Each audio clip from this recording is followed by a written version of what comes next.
Hello everyone, welcome to Guidely. I hope आप लोगों के जैब एग्जाम्स की प्रिपरेशंस बहुत ही ज्यादा अच्छी चल रही होगी। तो मैं यहाँ पर आप लोगों के लिए लेकर आई हूँ RBWM कंपोनेंट से रिलेटेड इंपॉर्टेंट सीरीज, जिसमें हम सिर्फ इंपॉर्टेंट कॉन्सेप्ट्स को देख रहे हैं, जिससे एग्जाम में आपको रिपीटेडली क्वेश्चंस देखने को मिले हैं।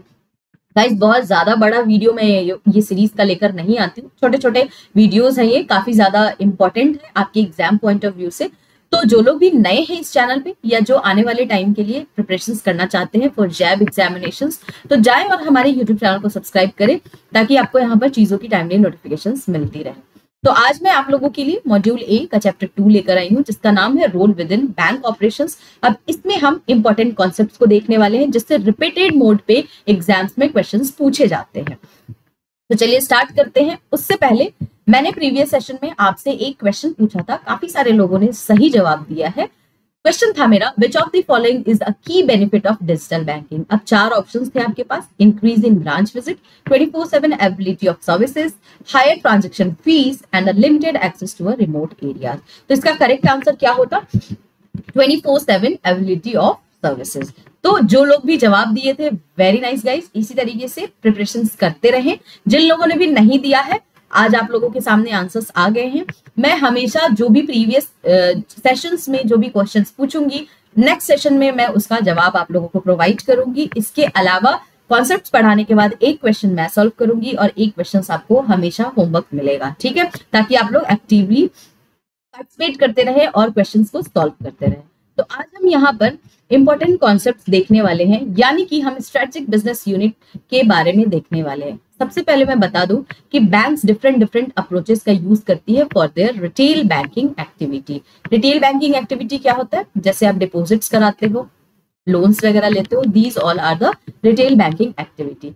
अब यहाँ पर मेनली 3 तरीके के अप्रोचेस का यूज किया जाता है बैंक्स के द्वारा। पहला होता है स्ट्रेटेजिक बिजनेस यूनिट अप्रोच, दूसरा होता है डिपार्टमेंटल अप्रोच, तीसरा होता है इंटीग्रेटेड अप्रोच। अब इस सेशन में हम तीनों के तीनों अप्रोचेस को देखने वाले हैं। अब इससे एग्जाम्स में तो क्वेश्चंस भर भर के आते हैं, तो मैंने सोचा चलिए तीनों को एक जगह आपके लिए लेकर आया जाए। तो स्ट्रेटेजिक बिजनेस यूनिट अप्रोच क्या कहता है?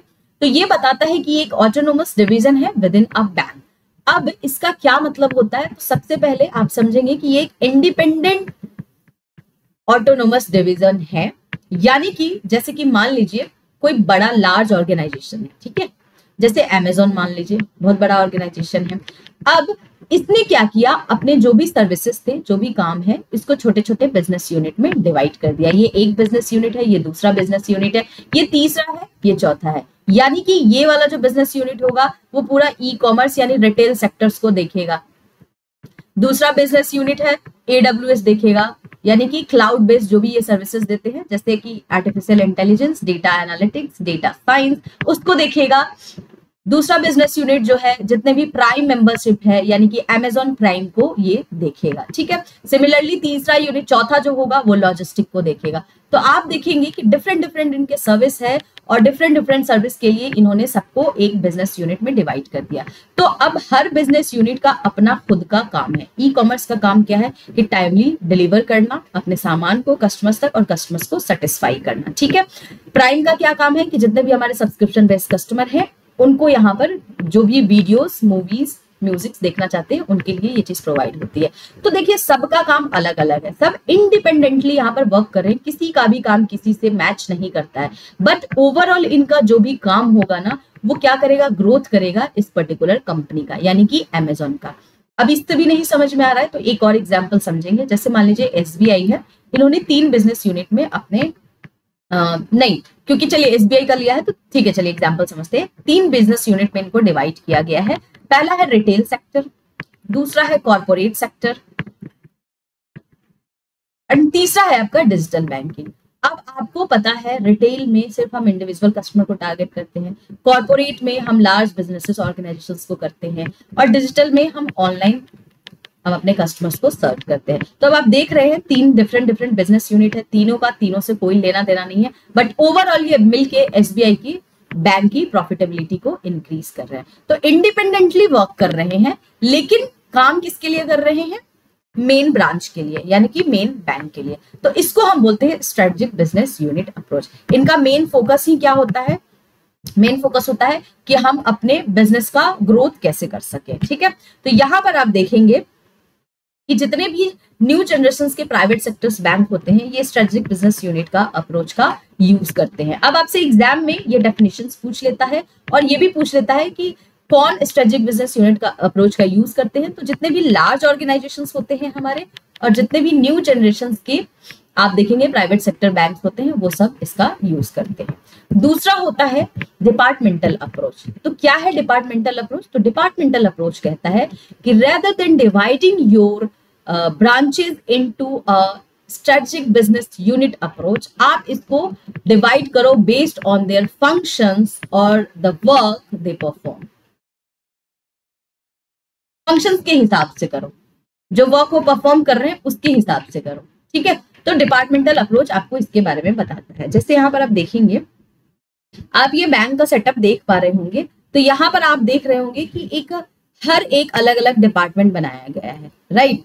अब यहाँ पर आप देखेंगे, यहाँ पर एटीएम है, यहाँ पे आप देखेंगे कस्टमर सपोर्ट के लिए यहाँ पर खड़े हैं, यहाँ पर आप देखेंगे हो सकता है ये अकाउंट्स आपका डिपार्टमेंट हो, ये सेविंग अकाउंट का डिपार्टमेंट होगा, ये हो सकता है टेलर का डिपार्टमेंट है। ठीक है, तो आप देख रहे होंगे कि डिफरेंट डिफरेंट डिपार्टमेंट्स में बैंक्स को डिवाइड किया हुआ है। तो अब इससे क्या होता है कि हर डिपार्टमेंट यानी कि अकाउंट टीम्स को पता है कि उसका काम क्या है। तो ये हर डिपार्टमेंट अपने टीम और अपने डिपार्टमेंट में स्पेशलाइज्ड होते हैं यहाँ पे। ठीक है, और वो अपने काम को अच्छी तरीके से समझते हैं। अब सेविंग अकाउंट का जो ये एम्प्लॉय है इसको बहुत अच्छे से पता है कि सेविंग अकाउंट के साथ कैसे क्या होता है, सेविंग अकाउंट के फीचर्स क्या है, अगर कस्टमर आएगा तो मुझे उनको क्या क्या बताना है। तो आप देखेंगे हर डिपार्टमेंट का अपना अपना यहाँ पर स्पेशलाइजेशन है। अब जब डिपार्टमेंटल अप्रोच के हिसाब से अगर आपने डिपार्टमेंट और वर्क के हिसाब से अगर चीजों को डिवाइड किया तो ये काफी ज्यादा बैंक्स के लिए क्यों फ्रूटफुल होता है। तो यहाँ पर आप देखेंगे कि इंटरनल कम्युनिकेशन काफी अच्छी हो जाती है, यानी कि हर किसी को एक दूसरे के बारे में पता होता है कि कौन किस डिपार्टमेंट में है और कौन किस डिपार्टमेंट में स्पेशलाइज्ड है। अब यहाँ पर जो कम्युनिकेशन होता है एक दूसरे के साथ बहुत ही आसान हो जाता है, जिसकी वजह से वर्क की इफिशियंसी और ज्यादा इंक्रीज होने लगती है। तो इसलिए यहाँ पर आप देखेंगे बैंक्स जो है मोस्टली डिपार्टमेंटल अप्रोच का यूज करती है। तो ये किस तरीके के बैंक है जो डिपार्टमेंटल अप्रोच यूज करती है? तो आपको याद होना चाहिए पब्लिक सेक्टर्स बैंक जो होते हैं डिपार्टमेंटल अप्रोच का यूज करते हैं अपनी बैंकिंग एक्टिविटीज के लिए। काफी इजी होता है और यहाँ से आप देखेंगे रिस्क को भी मेंटेन करना आसान हो जाता है। ठीक है, क्योंकि यहाँ पर हर किसी को अपने डिपार्टमेंट के बारे में पता है, किस तरीके का रिस्क हो सकता है, सारी चीजें यहाँ पर पता होती है, जिसकी वजह से ओवरऑल बैंक का रिस्क यहाँ पर मिटिगेट हो जाता है। ठीक है, तो काफी आसान होता है। तीसरा आता है आपका इंटीग्रेटेड अप्रोच। अब इंटीग्रेटेड अप्रोच का क्या मतलब है? तो ये बोलते हैं, ये अप्रोच बताता है कि आपको कंबाइन करना है all the aspects of the business into a cohesive unit, addressing socio economic aspects and aiming to reduce risk and increase profitability through scale. अब इससे आपको एग्जाम में क्वेश्चंस पूछते हैं, तो इसको हम थोड़ा सा एग्जांपल से समझते हैं। ये कहना चाहते हैं कि जितने भी आपके बैंक में प्रोसेसेस होते हैं, जितनी भी टेक्नोलॉजी है, जितने भी आपके सर्विसेज है, प्रोडक्ट है, सबको क्या करें, एक जगह आप यूनाइट कर दें, एक सिस्टम बना दें इसका यूनाइट करके। अब इससे क्या होगा कि जब आप सारी चीजों को एक जगह यूनाइटेड वे में रखते हैं तो आपके लिए चीजें आसान हो जाती है ढूंढना। जैसे मान लीजिए अगर प्रोडक्ट एक जगह पे यूनाइट होकर रखा हुआ है, जैसे saving account, current account, loans, ठीक है, क्रेडिट कार्ड, अगर सब एक जगह है और मान लीजिए कोई पर्सन ए आपके पास आता है लोन्स के लिए, तो आपके लिए बहुत आसान हो जाता है कि आप उस पर्टिकुलर पर्सन का नाम सर्च करके इजिली ये देख सकते हैं कि प्रीवियसली उन्होंने हमसे कोई सर्विस ली है या नहीं, प्रोडक्ट लिया है कि नहीं। अगर उन्होंने हमसे पहले सेविंग अकाउंट ले रखा है तो आपके लिए बहुत आसान हो जाता है, आप यहीं से उनका पूरा डेटा जो पर्सनल इंफॉर्मेशन होता है आप निकाल लेते हो, जिससे काफी ज्यादा लोन की प्रोसेसिंग यहाँ पर आसान हो जाती है। दूसरा, अगर टेक्नोलॉजी यहाँ पर इंटीग्रेटेड हो गई तो आप देखेंगे कि आप अपने कस्टमर्स का रियल टाइम में डेटा देख सकते हैं। मतलब कि आप ये देख सकते हैं कि कब कब यहाँ पर विड्रॉवल करा रहा है कस्टमर, ठीक है, क्या उनकी ट्रांजैक्शंस की फ्रीक्वेंसी है, किस तरीके का उनको प्रोडक्ट यहाँ पर चाहिए। तो सारी चीजें, कोई यहाँ पर सस्पिशियस एक्टिविटी तो नहीं हो रही है किसी भी कस्टमर्स के अकाउंट में, तो आप रियल टाइम में सारी चीजें देख पाते हो, जिससे क्या होता है आप क्विकली एक्शंस ले पाते हो। तो ये आपके जो भी वर्क होते हैं ना उसको स्ट्रीमलाइन करने में काफी ज्यादा हेल्प करता है ये आपको इंटीग्रेटेड अप्रोचेस। और मेनली आप देखेंगे जितने भी स्मॉल बिजनेस फाइनेंस होते हैं या जितने भी स्मॉल आपके बैंक्स होते हैं, इंटीग्रेटेड अप्रोच का यूज करते हैं फॉर देयर बैंकिंग एक्टिविटी। ठीक है, तो आपको एग्जाम में या तो इसका डेफिनेशन पूछता है या आपसे पूछता है कि किस तरीके के जो है यहाँ पर बैंक्स इंटीग्रेटेड अप्रोच का यूज करते हैं। तो आपको पता होना चाहिए स्मॉलर बिजनेसेस इसका इस्तेमाल करते हैं। ठीक है, तो आई होप आपको तीनों अप्रोचेस समझ में आ गए होंगे। डेफिनेशंस आप लोग एक बार गो थ्रू जरूर करेंगे, इससे एग्जाम्स में क्वेश्चंस आते हैं। चलिए अब इससे रिलेटेड क्वेश्चन कर लेते हैं। पहला क्वेश्चन मैं करा रही हूं आप लोगों को। पहला क्वेश्चन आपके एग्जाम में आया हुआ है, what are strategic business unit. तो आपको 4 ऑप्शंस दे रखे थे, independent business entities with in a large organisation, business divisions that focus on cost cutting measures, small scale enterprises with limited resources, non-profit organizations operating under government control। 4 options है, कौन से इसमें से करेक्ट होंगे? Only 1, only 2, only 3 या चारों के चारों करेक्ट है। तो बहुत बेसिक सा सवाल पूछा था और अभी जस्ट मैंने आपको बताया है ऑटोनोमस डिवीजन होता है इसमें। तो हमारा कौन सा करेक्ट आंसर हो जाएगा? ऑप्शन नंबर ए, यानी कि independent business entities with in a larger organization, autonomous business divisions बोलते हैं। ठीक है, तो आपका A is the correct answer. दूसरा क्वेश्चन है जो आप लोगों के लिए होमवर्क है और एक्सपेक्ट करूंगी कि आप लोग कमेंट सेक्शंस में इस सवाल का जवाब दें। ठीक है, तो एक्टिवली पार्टिसिपेट करें गाइस। ज्यादा लंबा मैं वीडियो आप लोगों के लिए नहीं बनाती हूँ, छोटे छोटे वीडियोस हैं, तो आप लोग प्लीज इसमें पार्टिसिपेट करें। आपके एग्जाम में आया हुआ पेपर में क्वेश्चंस है ये, which of the following statement are correct regarding integrated business model. अब इंटीग्रेटेड बिजनेस मॉडल से आपसे क्वेश्चन पूछा है, 4 ऑप्शन है। It is not used by small businesses, it aims to have a separate business line, it is used by a big organizations, या it combines many socio-economic aspects and a cohesive approach।